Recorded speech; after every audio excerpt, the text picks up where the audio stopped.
மதுரையில் கட்டுப்பாட்டை இழந்து தாறுமாறாக ஓடிய கார் சாலையில் சென்றவர்கள் மீது அடுத்தடுத்து மோதியதில் 5 பேர் காயமடைந்தனர்.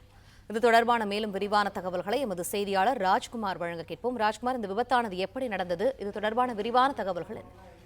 மதுரை பழங்கணத்தன் சாலையில கட்டுப்பாட்டை இழந்து தாறுமாறாக ஓடிய சொகுசு காரானது சாலையில் நடந்து சென்றவர் மீது மோதியது. அது மட்டுமல்லாமல் சாலையோரம் நின்றிருந்த கார், பைக்கு என அடுத்தடுத்து மோதி 5 பேர் படுகாயமடைந்தனர். அதனுடைய சிசிடிவி காட்சிகள் தான் தற்போது வெளியாகி பரபரப்பை ஏற்படுத்தி இருக்கிறது.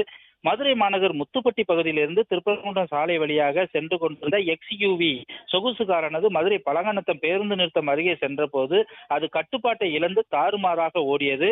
அப்போது கார், பைக்கு என மோதியதில் அதோடு மோதி விபத்து ஏற்படுத்தியதோடு சாலையில நடந்து சென்றவர் மீதும் மோதி விபத்து ஏற்படுத்தியது.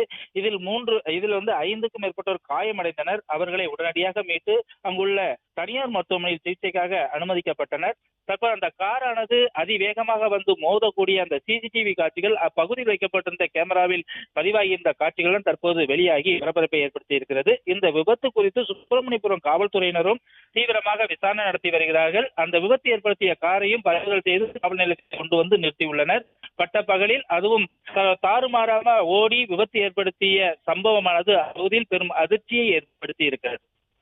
பிளே ஸ்டோர் மற்றும் ஆப் ஸ்டோரில் இருந்து பாலிமர் செயலியை QR கோடு மூலம் பதிவிறக்கம் செய்யுங்கள்.